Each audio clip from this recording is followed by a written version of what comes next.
उत्तराखंड में इन दिनों कुछ ऐसा हो रहा है जो पिछले 100 सालों में कभी नहीं हुआ। पिछले 4 महीनों में भालुओं के 71 हमले दर्ज हुए। उत्तराखंड में भालुओं का आतंक इतना बढ़ गया है कि सरकार को पहली बार इन्हें मारने का आदेश तक देना पड़ा। इस सब ने वैज्ञानिकों की नींद उड़ा दी है, क्योंकि इस ठंड के मौसम में जहां भालुओं को गहरी नींद में होना चाहिए था, वो इंसानों के खून के प्यासे हो गए हैं। और इस सब की वजह इतनी चौंका देने वाली है कि सुनकर आपके पैरों तले जमीन खिसक जाएगी। नमस्कार, मेरा नाम है रक्षिता और आप देख रहे हैं खबर उत्तराखंड। सबसे पहले बात करते हैं इस पूरे हड़कंप के बीच राहत देने वाली खबर की। दरअसल धामी सरकार ने ये फैसला लिया है कि अब जंगली जानवरों के हमले में जो कोई भी इंसान घायल होता है तो उसके इलाज का पूरा खर्च जो है वो सरकार उठाने वाली है।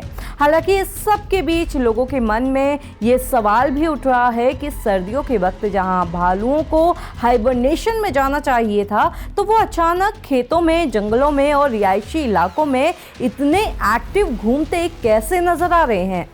भालू सर्दियों के मौसम में यानी नवंबर से फरवरी मार्च तक हाइबरनेशन में चले जाते हैं। ये उनका नेचुरल अलार्म क्लॉक है। जैसे ही बर्फ पड़ती है, ठंड बढ़ती है और जंगलों में खाना कम हो जाता है तो भालू अपनी गुफा में चले जाते हैं और 3-4 महीने तक मजे से सोते हैं। इस दौरान न वो कुछ खाते हैं न बाहर निकलते हैं। पर इस साल हमें कुछ और ही देखने मिल रहा है। भालू सो नहीं रहे हैं, वो जाग रहे हैं और लगातार लोगों पर, जानवरों पर हमला कर रहे हैं।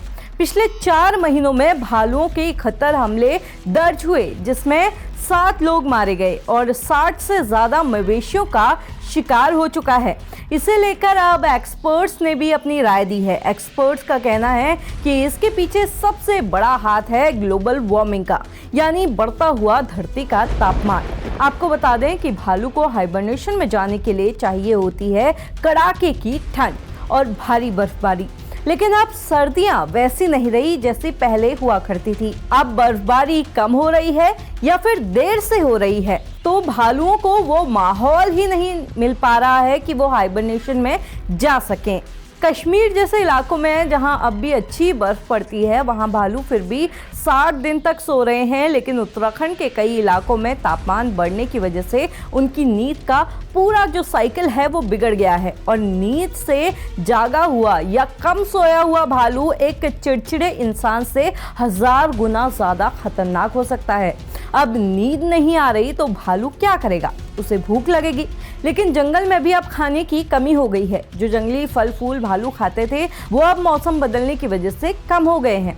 तो अब भालू वहां आ रहे हैं जहां उन्हें सबसे आसानी से खाना मिलता है, आपके और हमारे गांव, घरों, खेतों के पास। दरअसल हमारे पास कचरे को मैनेज करने का कोई ठोस प्लान नहीं है, ना ही हमारे गाँव में, ना ही कस्बों में, ना ही हमारी टूरिस्ट डेस्टिनेशन के लिए। तो अब इस कूड़े के ढेर को शहरों या कस्बों से कुछ ही दूर किसी चट्टान या ढलान पर फेंक दिया जाता है, वहां पर ढेर लगा दिया जाता है इसका।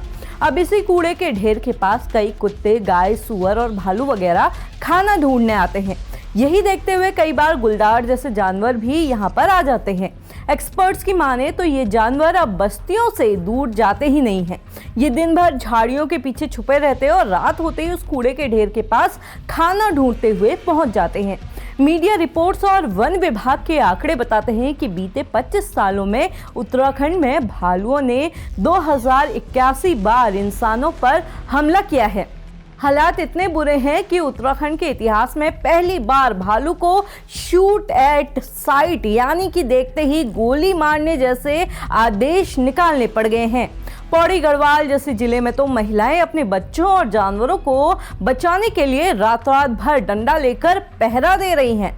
अब जाहिर सी बात है, जब जान पर बनाती है तो गुस्सा भी फूटता है। गांव वाले वन विभाग से बेहद ही नाराज हैं। उनका कहना है कि वन विभाग जंगली जानवरों को रोकने की प्लानिंग करने में नाकाम रहा है। एक्सपर्ट्स की माने तो ये सिर्फ जानवर और इंसान की लड़ाई नहीं है, ये हैबिटेट लॉस का नतीजा है। हमने उनके घर यानी कि जंगल में घुसपैठ की, उनके संसाधन छीने और बदले में उन्हें कूड़े का ढेर दे दिया। हमारे जंगल में जाकर रिसोर्सेस निकालना, अंधाधुंध निर्माण करना और आबादी का जंगल की तरफ बढ़ना, इन सब ने जंगली जानवरों को बेघर कर दिया है।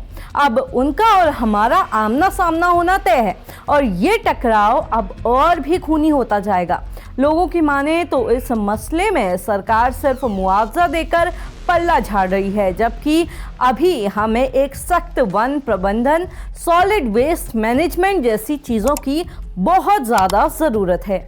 अब आप इस बारे में क्या सोचते हैं, कमेंट करके ज़रूर बताइएगा।